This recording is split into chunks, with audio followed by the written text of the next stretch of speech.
Most of us have been told in one way or another to push through the pain, walk it off, pray it away, be strong. But what happens when your body refuses to cooperate with that narrative and the medical system shrugs its shoulders? Chronic pain is one of the most misunderstood invisible battles a person can fight. It strains relationships, derails careers, and quietly chips away at the life you thought you'd have. The people living it aren't just managing symptoms, they're negotiating their identity, their dignity, and sometimes their will to keep going, often without anyone in the room who actually gets it. If you've ever smiled and said, I'm fine, while feeling like you were coming apart at the seams, this conversation was made for you. And you don't want to miss what comes next. Hey everyone, and welcome to another episode of Impactors Out Loud with me, your host Tracy V. Allen. And today we have with us Kayshaun Brooks, and she's going to be talking to us about her holistic practice and how holistic. I don't know if I want to use the word medicine because I know some people are very funny about that word, but how holistic wellness, I guess, Yeah, would be a or better word. lifestyle, wellness, lifestyle. Yes. Okay, um, how that has a positive impact on your ability to have a quality of life and probably lower the effects of some of the diseases or symptoms that you have from just living this life, because we know it's rough. We're Absolutely. stressed out physically, mentally, and emotionally. So I'm sure what she has to say today is going to be super impactful and something that you're going to be able to walk away with as an impactor. Kayshaun, welcome to Impactors Out Loud. So let's start off with, what is your cocktail? How did you get to where you are now? Tell us a little bit about yourself. Thank you so much for having me, Tracy. Welcome. Hi, everyone. I like to tell people the holistic life, I didn't choose it, it chose me. And I just embraced it, accepting, the way how my body responds to things. My first introduction was many years ago after my firstborn son was born via C-section.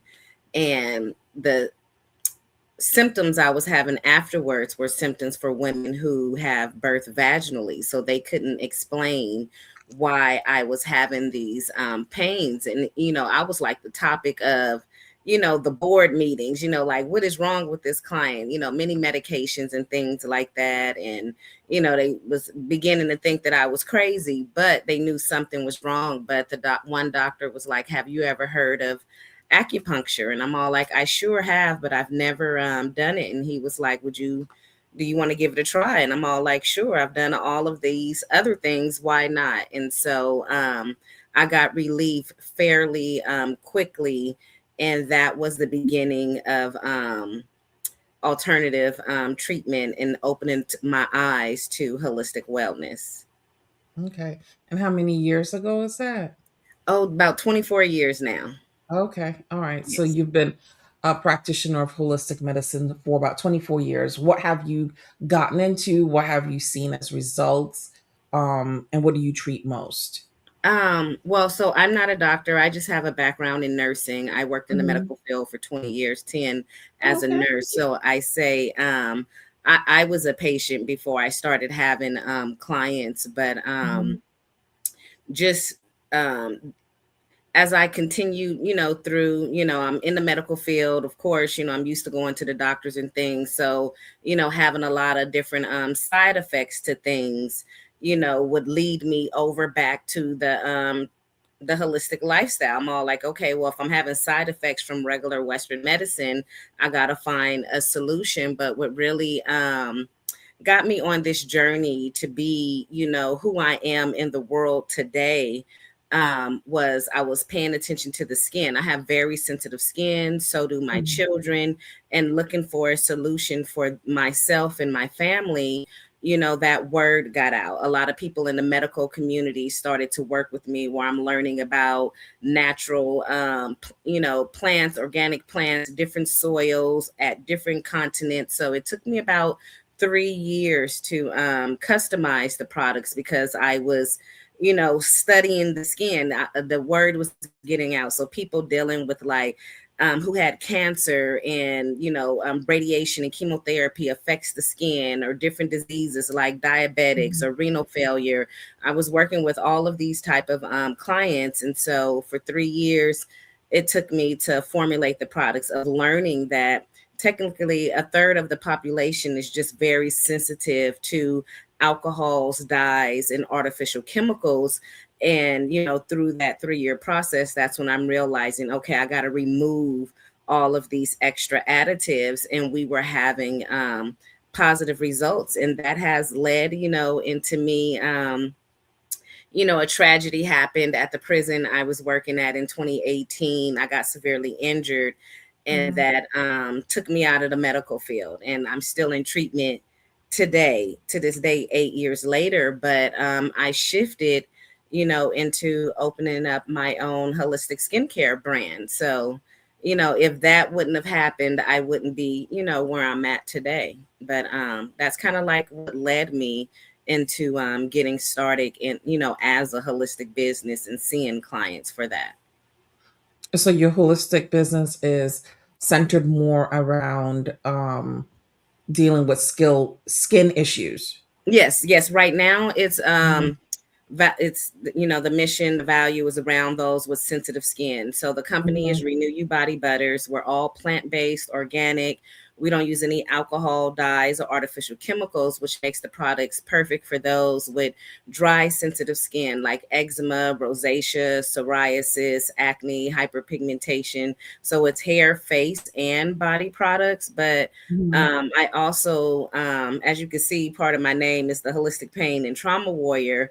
I've Mhm. taken, what will be seen as a negative thing. I'm someone who suffers with chronic pain and chronic illness. And again, through just this journey, I've had to learn to do things holistically, because that's how my body responds. And so I host wellness workshops, or I do one-on-one consulting with just, I let people know I'm not a doctor, I'm not a provider. I'm just sharing the information that works for me. Like literally this Saturday, it's a new workshop that I have. It's called the Healing Lane, from Pain to Peace, and I'm bringing together people in the community, and it's free for them to come in. It's a safe space. It's a circle where we can come in and speak about what it is living this life as a chronic pain warrior, the different challenges that we're having with our families, with our spouses, our children, with the doctors, advocacy. I'm taking every basically battle that I've ever had, and I'm speaking about it so that people Mhm. don't have to go through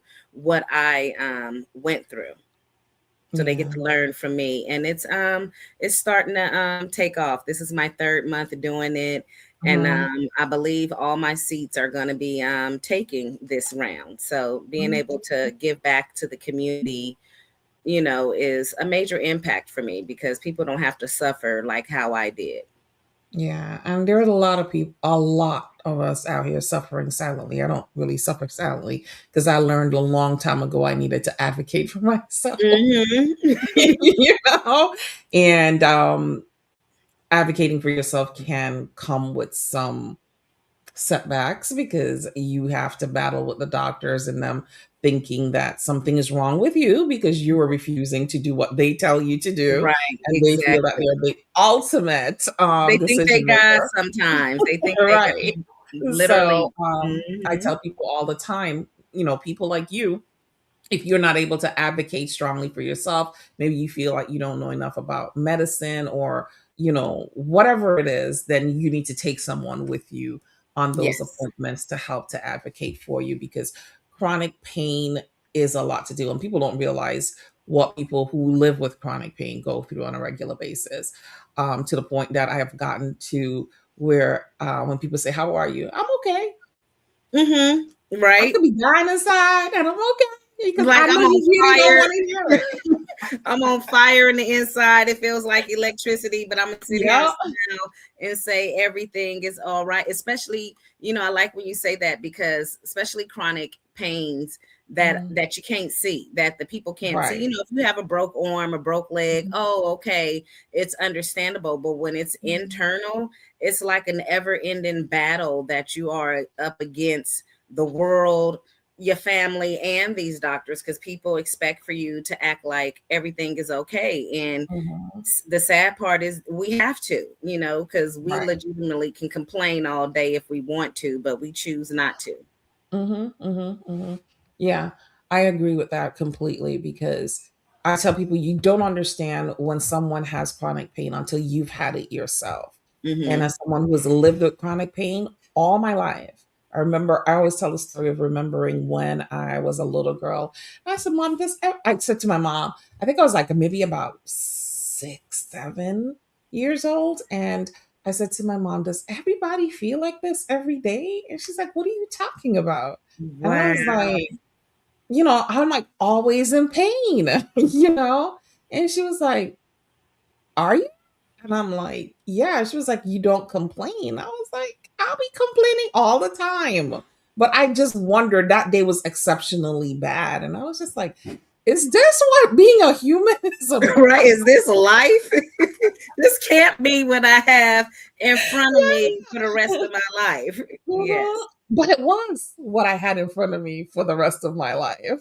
It was that was Yeah. very insightful for you to Mhm. recognize that and to just even question it. Like, can somebody give me some tips on how to maintain my sanity? And it Yeah. even Yeah. made me. I haven't done the research yet, but I want to look into what is the suicide rate of those in Mhm. chronic pain. Because I meet so many different warriors and sufferers, going through it, and I didn't have the thoughts where I'd be like, I can't take no more, or how much longer do I have to take this, or is this really what my life? And people don't understand, especially when it's invisible and it's a battle. But I had someone close to me who doesn't like my tagline name, the Holistic Pain and Trauma Warrior. They feel Oh. like I'm speaking my illness and my pain into existence. And I'm Mhm. all like, I don't know how you got that,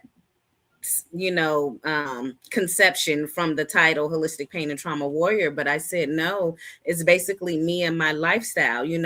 Holisticness is the way that my body responds better to when dealing with the chronic pain and chronic illness, and Mhm. I'm a pain and trauma warrior because I'm fighting through this on a daily basis. I'm fighting through the trauma and the pain on a daily basis. So that makes me a warrior. This is to motivate the next person who's contemplating suicide or contemplating not giving up, that there is a way, there is a will, and I'm telling my story and bringing you along with me so that you Mhm. don't get left behind, still stuck fighting these battles alone. Yeah. And what you brought up was an interesting, I never thought about it. What are the statistics for people in chronic pain um, who just decide they can't take it anymore? Those are some statistics that I might have to go look up, because Yeah. I know, yeah, I hear a lot of people, and I've said it myself too. Um, I'm sick and tired of being sick and tired. You know what? That pierces my heart, because my Mm. husband of 20 plus years, those was his words to me. He's sick of me being Oh sick and no. tired. And he left me and the kids while I was bedridden. It was during the time where we didn't know what was wrong with me. And this was like during COVID. And Mm. I already just was coming out of depression state, of, okay, I just got injured at this prison. All I've known is the medical field for 20 years. It's like, well, who am I? What am I going to be doing? But yeah, I was bedridden, and he left and just dropped me and the kids off and went on with his life. And it was just like, dang, how am I gonna? And I've never lived alone ever. I went from Mm. my dad's house Oh, to his wow. house. So me experiencing living alone, I'm bedridden with our two youngest kids. and building my company at the same time, trying to figure out how do I go from just doing vendor events to online events because I'm bedridden now. But it was all part of God's will. It was part of my purpose for me to take that journey. But yeah, he was sick of me being sick and didn't want to fight this fight with me. Yeah, and that is the reality, unfortunately, of a lot of people who maybe if you haven't been suffering all your life, but you come to a point where some type of injury renders you unable to function in the manner that you normally function, that the partner in the relationship is not able to adjust and help you through that process and ends up leaving. It's just like when women find out they have breast cancer or any other form of cancer, 90% of the time, their spouses leave. Yeah, when it's autoimmune, when it's cancer or the things that are internally, it's a lot. And I contribute my background in the medical field of why I understand, or even with my kids, they had to be homeschooled for 3 years because I needed that much caregiving time. I couldn't do anything on my own. But, I've been in their shoes before. I'm like, I couldn't imagine what it's like to have to care for someone 24 hours a day. So that would force me to kind of like push myself because it's like, okay, well, my husband already then left, now let me try to lift this load up some off the kids. So it's not so much on them. But then sometimes I end up, going backwards because then I'm hurting myself and they'd be like, stop doing that. Let us help you. Don't try to do nothing on your own. But,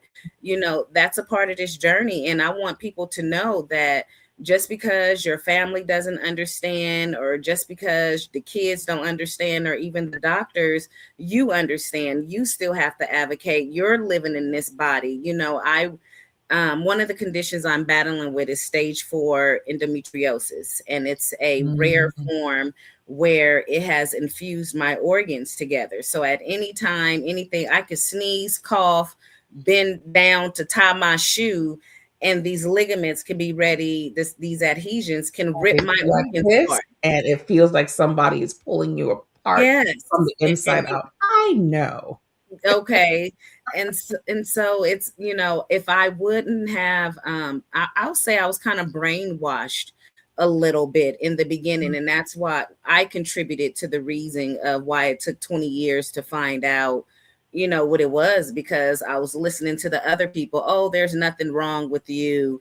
Listening to the church, just fast, pray, and believe in God, and he gonna heal you. And it's like, and I've been healed before. I know he can, but he doesn't heal everything, and that doesn't mean ignore what's really going on. But when I really when I said no more, I'm focusing on me. I'm fighting for me because I'm gonna die if I keep listening to everyone else. Something shifted. Yeah, I totally understand because I smiled when you talked about homeschooling. I homeschooled my daughter as well, and that Okay. was one of the reasons why I homeschooled. There were like two different reasons why I homeschooled her, but my inability, because I was out of work for about a year. I could hardly get up out of bed. I was literally forcing myself out of bed every day just to take her to school. So when her school closed and she went to a parochial school, when it closed and I had to make the decision to either send her public or send her to another parochial school, the opportunity, somebody For was like, me. well, why don't you just homeschool? And I was like, you know something? That would make my life so much easier. Mm-hmm. Because mornings a lot of times are the worst time of the Right. day. To try to I be telling people it's Try like to a get up car, and you get gotta warm ready. it up. You're right. So I was like, this might just work out. And it did. So homeschooling became a way for me to help to manage some Mm-hmm. of the symptoms because I wasn't working, I couldn't work. And then kind of like you, the leeway into entrepreneurship became another avenue because I could not hold down a 9 to 5 job anymore. Mm-hmm. Right? the amount of time that I would be out of work, I would be terminated before I even got started, you Right. know? Yeah, so having to find, and I think that that's important for people who are listening to this podcast to hear. Sometimes if you have a chronic illness, you may need to find something else that allows you the ability to work more flexible, whether it's working remotely or starting your own business or Yes. working with another entrepreneur or something to that effect. So yeah. Um, having Mhm. dealing with chronic pain and chronic illness helped me develop my skills in collaborating, networking, and building Mhm. relationships because you know, 2018 is when I got hurt. 2019 is when I was like, okay, I done lost my mind. What am I gonna do? How am I gonna contribute to the family? And God was like, you're gonna make this business work. And I'm all like, how am I gonna do this? Because all I knew was vendor events and nothing online. But in 2020, I launched my website online, and right after I launched is when I became extremely ill. Still in the treatments from the injuries from the prison, but I didn't know Mhm. I had stage 4 endometriosis. There were some tumors. They thought I had cancer, but the point is I couldn't do anything. And so I was like, like, where's my family support? Where's my friend support? And I was like, okay. And plus, it was COVID. We couldn't really go anywhere and do anything. Then Mhm. I'm like, okay, I'm a good collaborator. I'm a good networker because I have that experience. So everybody else was online. I went online, and I was telling my story, just meeting people, joining different clubs, and just, taking the time to build those relationships. And Mhm. in March of 2020, two women, different states, different times, they reached out to me. They was like, we love you, your mission, your brand, your products. Can we be your affiliates? I had Mhm. never heard of an affiliate before, which is someone who refers your products or services for, Mhm. something in return. And that's what my mentor was like, look at it, you becoming the holistic Mary Kay or the holistic Avon. Right. And she was like, and what is it going to hurt? You can't get out and do nothing anyway. You just launched this Mhm. brand, so you need somebody to be the face. And Mhm. I told them, I said, you know what, I can do this. I'm willing to learn. I'm no stranger to network marketing, so I knew what I liked and didn't like about it, and what I chose to make sure what I wanted. I wanted a community. I wanted a Mhm. family. I wanted to be able to grow with the people that would be my affiliates. It wasn't just come work for Kayshaun. It's slow. How can Kayshaun pour into you as well? And Mhm. I'm 6 years in. This is my 6 year anniversary this year. I'm close to 70 affiliates, one celebrity Oh, brand wow. ambassador of all of them who help promote my products and services. But what really stood out to me my first year when I knew I was having surgery. And Mhm. have you ever heard of the app Clubhouse? Do you remember that Yeah. during the pandemic time? Mhm. So that was my mentor was like, and I'm glad God put people in me that wouldn't let me succumb to being the victim mindset when I could have. She was like, okay, you can't get online, you can't do nothing, but while you Mhm. laying in bed, you can use your voice and you can talk. And Right. so I ate, slept, and breathed on Clubhouse, and this organization found me and wanted me to exhibit at the White Label World Expo in Las Vegas. And I'm still kind of like on my high of thinking I'm still that state employee that was running programs and stuff. Girl, by the time I was finished with them, I was in a magazine, on a website, was going to be a featured speaker and an exhibitor. But I'm all like, how am I going to do all this with just me and my kids? Those same Mhm. affiliates for that first 6 months that I took the time to network and collaborate with and build relationships with, several of them who I had never met in person flew Mhm. to Las Vegas. I didn't pay for their plane ticket. I didn't pay for their hotel room, but they believed in me and what I was doing. And they saw me fighting to live, to survive.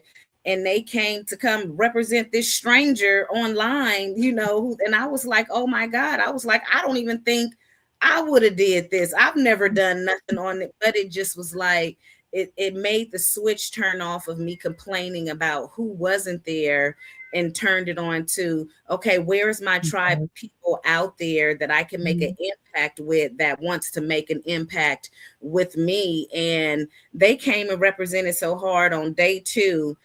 Organizations was trying to buy my company from me on day 2. And I'm all like, I just started the company. Like, what's going on? I got something good here. But that, if I wasn't in chronic pain, I wouldn't have been collaborating and building relationships the way that I had to learn how to survive. And now that's just a part of me. A part of the brand and mission is collaborating and building relationships. Yeah, that's a good story because you asked for community and you got it. Yes. You asked for community and you got it. Well, we're gonna wrap up. So why don't you tell us what you feel makes you an impactor? I feel what makes me an impactor is just the fact that I'm willing to pour into someone else as they're pouring into me. And people have gravitated to that. And I'm gonna end with another testimonial story. I joined this referral club in my city once I was able to start getting out and about. And so my first year in, they really wasn't just trying to just buy my products, even though I know skincare products, it takes time. People got to know, like, and trust you. But I knew they were liking me, Kayshaun, more so than the products, as they were getting to know me, and they was watching me serve in the community. And I had the opportunity to host a free community event and won a micro grant of $200. And I'm like, I can't do anything with $200 for free. What are we gonna do? Go to the park and eat some sandwiches and sip on some Capri Suns? I'm like, no, that's not what I want to do. But I networked and collaborated, and within 6 weeks, I raised over $30,000 that I was able to pour back into my community and offer this holistic wellness event for up to 100 people, where they got to come in, make skincare products, body oil, scrubs. They got free massages. They got to eat. They did paint canvases. And I was just like, oh my God, I can't believe these people believed in me, that they gave me 30,000, and I didn't keep a dime of it. Even the money from the raffle, I donated it to a nonprofit. But I think that's my strongest asset that people see, is how I'm willing to give back and pour into my community or into someone. And that in turns opens up a lot more doors and opportunities for me professionally and personally. Awesome. And what are 3 impactor tips that you would want to leave our audience with today? 3 impactor tips: network, get whether if it's online or in person, there are opportunities out there for you. When looking into collaborating, look and see how you can collaborate and serve. I don't know what this new trend is going on, what people call collaboration, but they want you to purchase their products or services. I'm all like, that's not collaborating, but look and see how you can serve. You get the most recognition when you are serving and you genuinely serve, and be okay with taking that time to build the relationship. Is back to the networking, collaborating, and building relationships, because I spent 9 months building those relationships with that community, and they were the major factor of me raising that 30,000, to pour into the community. So network, build relationships, and do major collaborations. All right. All right, Kayshaun, thank you so much for being a guest on Impactors Out Loud today. Can you tell the audience where they can find you if they want to get in contact with you? This probably will not go out before your event, but if you have future events, where they can find those. Okay, yes, I am Kayshaun Brooks, Kayshaun Brooks. You can find me on LinkedIn and on Facebook as well, The Real Kayshaun Brooks. On Instagram, my company is Renew You Body Butters on all social media platforms. The email address is renewyoubodybutter.com as well, and it's spelled out just how it says, no initials, RENWYOUBODYBUTTER.com. You can hit me up in the email or even in the DM. I'm not one of those business owners that do not respond. Now, if it goes into my spam, give me a couple of time, a couple days or weeks, because I don't look over there all the time. But reach out. I'm always open to networking, meeting people, and building new relationships. All right. Again, thank you so much for being a guest on Impactors Out Loud. Until next time, everyone, bye. And remember to stay impactful.